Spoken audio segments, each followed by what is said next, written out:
Salam sejahtera Malaysia, denyut nadi suara rakyat bergema di channel ini. Jangan lupa tekan butang subscribe, like dan share. Malaysia kita punya, cintai Malaysiaku, kita jaga kita.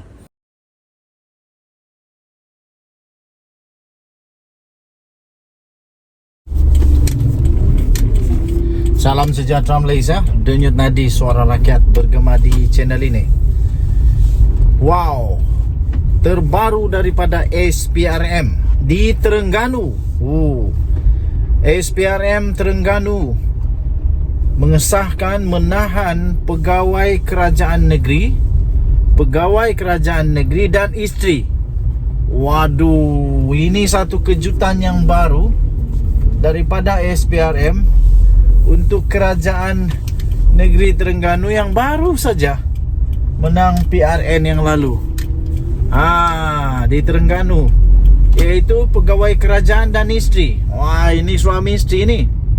Suruhanjaya Pencegahan Rasuah Malaysia, SPRM, mengesahkan telah menahan seorang penolong pegawai takbir kanan.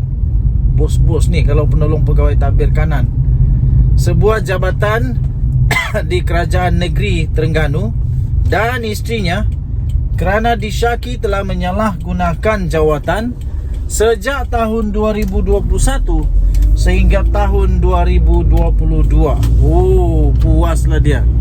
Setahun salah guna kuasa, setahun menyalahguna kuasa jawatan sejak tahun 2021 sampai 2022. Dah berapa banyak dia makan tak tahulah, tapi ini baru tangkapan dan siasatan. Okey, jadi harap-harap tak ada apa yang berlaku lah. Harap-harap SPRM dapat menyiasat kes ini dengan cara yang paling telus. Menurut sumber, suspek itu disyaki telah memberi kira-kira 70 perolehan pembaikan kereta kenderaan bernilai banyak ni, dengan anggaran RM130,000 kepada syarikat milik isterinya.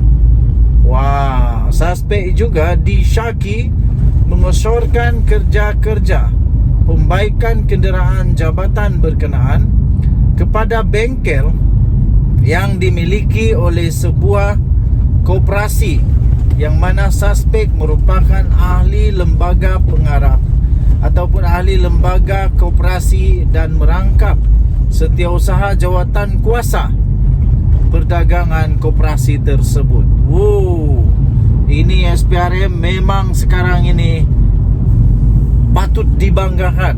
Inilah yang terbaik, supaya tiada lagi ketirisan, tiada lagi salah guna kuasa, dan rakyat benar-benar dapat terasa wang khas yang sepatutnya untuk memajukan negara, untuk memajukan rakyat, tidak disalahguna oleh manusia-manusia yang nak jadi kaya sendiri, las-las rakyat yang merana. Difahamkan kedua-dua pasangan suami isteri itu berusia lewat 50 tahun itu ditahan di pejabat SPRM negeri Terengganu semasa mereka hadir memberi keterangan dan dijangka akan dibawa ke Mahkamah Magistrat Kuala Terengganu esok bagi permohonan reman. Habis. Tuan-tuan dan puan-puan, kesian. Segala usaha berpuluh-puluh tahun kerja dengan baik akhirnya musnah begitu saja. Hanya kerana 130,000 kalau didapati bersalah, musnah seluruh kehidupan. Kerana itu seluruh rakyat Malaysia, terutamanya pada siapa sajalah rakyat Malaysia yang ada kuasa, yang ada risiko terperangkap dengan rasuah, penyalahgunaan kuasa, penyelewengan dan sebagainya, berhati-hatilah.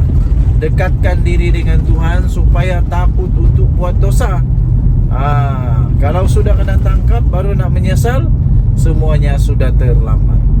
Sementara itu, pengarah SPRM Terengganu iaitu Hazrul Shahrin Abdul Yazid ketika dihubungi telah mengesahkan penahanan tersebut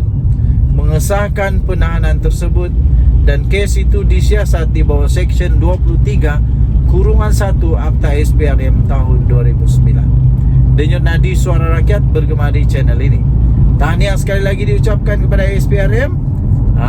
Akan ada banyak lagi rasanya, satu demi satu pendedahan.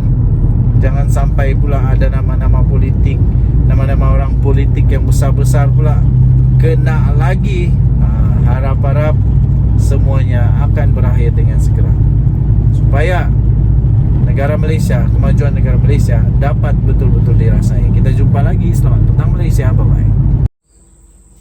Salam sejahtera Malaysia. Berikutan kekalahan teruk Barisan Nasional UMNO di dalam PRN baru-baru ini, ramailah pemimpin-pemimpin daripada UMNO BN yang mulai mendesak bermacam-macam, termasuklah supaya kepimpinan tertinggi parti itu untuk meletak jawatan dan juga ditukarkan. Terbaru ini, veteran politik daripada UMNO, Kulit, Tengku Razali Hamzah, akhirnya buka mulut. Beliau berkata, di dalam Malaysia kini, Ogos 20, 2023, Kuli saran pemilihan baru UMNO untuk tukar kepimpinan parti. Seluruh kepimpinan UMNO harus bertanggungjawab terhadap prestasi buruk parti itu pada pilihan raya negeri PRN baru-baru ini, kata bekas ahli parlimen Gua Musang Tengku Razali Hamzah. Dalam temu bual dengan The Star, veteran UMNO itu berkata, Presiden parti itu iaitu Ahmad Zahid Hamidi bukannya satu-satunya individu yang harus dipersalahkan. Kata beliau, kamu tak boleh salahkan seseorang saja. Saya tidak bela Zahid atau sesiapa. Kita hanya bercakap tentang menang dan kalah. Dan kepimpinan secara keseluruhan perlu bertanggungjawab atas kekalahan ini, kata Tengku Razali, atau lebih mesra dengan panggilan Kuli. Kuli berkata, sekiranya UMNO tidak berhati-hati, ia mungkin akan menyebabkan kehancuran kepada parti itu. Katanya, jadi saya meletakkan semua kesalahan kepada kepimpinan parti. Jika kamu mahu seseorang disingkirkan, seluruh kepimpinan perlu disingkirkan dan kita mesti rombak parti, katanya dipetik sebagai berkata. Kuli berkata, usaha merombak UMNO boleh dibuat melalui pemilihan parti, walaupun parti itu baru saja selesai melaksanakan pemilihannya 5 bulan lalu.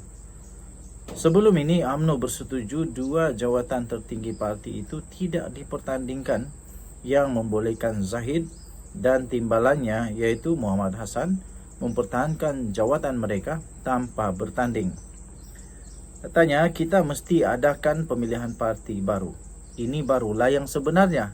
Kalau tidak, jangan cakaplah, kata Tengku Razali.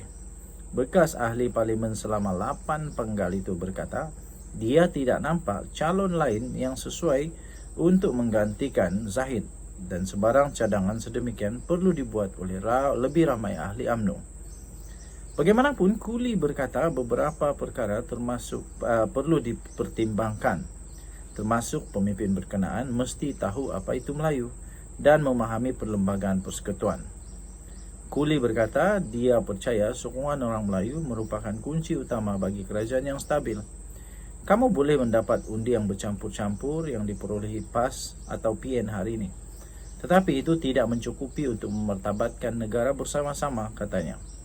Tambahnya lagi, selama ini dari tahun 1955 kita stabil dalam tanda kurungan kerana orang Melayu, katanya, seperti yang dipetik oleh The Star.